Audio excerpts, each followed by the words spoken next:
নমস্কার, আমি জ্যোতিষ বিবেকানন্দী। আজকে টিপসের আলোচনা করব। টিপস মানে সম্পূর্ণ ভাগ্য পরিবর্তন হয়ে যাওয়ার কোনো সম্ভাবনা নেই। টিপস মানে একটা সাময়িক কীভাবে রিলিফ পেতে পারেন, তারপর পার্মানেন্ট সলিউশনের জন্য আমার চেম্বারে এসে আপনাকে দেখাতে হবে ঘরে বসে কী করতে পারেন। প্রত্যেক প্রোগ্রামে একই কথা রিপিট করব না। তা আমাদেরকে মাথায় রাখতে হবে, যারা জেলাসনের শত্রুতায় জর্জরিত বা জেরবার মনে করছেন নিজেকে, আমি জানি না কী কারণে আপনি শত্রুতার শিকার হয়েছেন। শত্রুই আপনার জেলাসনের শত্রুতা অফিসে, নাকি পরিবারের মধ্যে, নাকি প্রতিবেশীদের মধ্যে, কী কারণে কোথায় কোন সিচুয়েশনে জানি না। যখন দেখব তখন সেটা নিয়ে আলোচনা করব। প্রত্যেকটা জেলাসনের শত্রুতার প্রতিকারগুলো আলাদা হয়। সাময়িক কী করতে পারেন সেগুলো নিয়ে সংক্ষিপ্ত আলোচনা করব।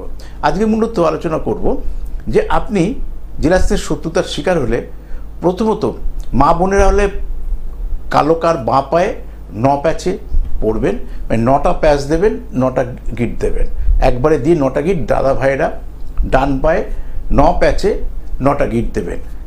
শনি বা মঙ্গলবারে এই কাজটা করবেন। শনি মঙ্গলবারেই কার্ডটা আপনি কিনে নিয়ে আসবেন, আদারওয়াইজ নিজের জন্ম নক্ষত্র দিন কিনে নিয়ে আসবেন। তা শনিবারটা সব থেকে ভালো, কিনে এসে এই কাজটা করুন।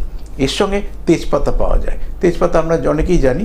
তেজপাতাটা আপনি কড়াইতে অথবা আরও ভালো হয় রোদের মধ্যে, যে যদি মনে করেন রাম শ্যাম যদু মধু দ্বারা আপনি ক্ষতিগ্রস্ত হচ্ছেন, তার নামটা লাল কালিতে লিখবেন, লিখে রোদের মধ্যে দিয়ে রাখবেন। রোদের মধ্যে দিলে আস্তে আস্তে আস্তে আস্তে দিলে, যেমন আমরা আমটাম শুকাই না আচার করতে গেলে, সেরকম দীর্ঘদিন ধরে দিয়ে রাখবেন। দিতে দিতে দিতে দেখবেন ওই লেখাটা পুরো ফেড হয়ে গেছে। যখন দেখবেন লেখাটা ফেড হয়ে গেছে, ওটা নিয়ে গিয়ে পুড়িয়ে ফেলবেন। দেখবেন আপনার জেলাসনের শত্রুতা থাকলে আপনি অনেক রিলিফ পাবেন। এটা অনেকগুলো রিলিফের মধ্যে এটা একটা টিপস।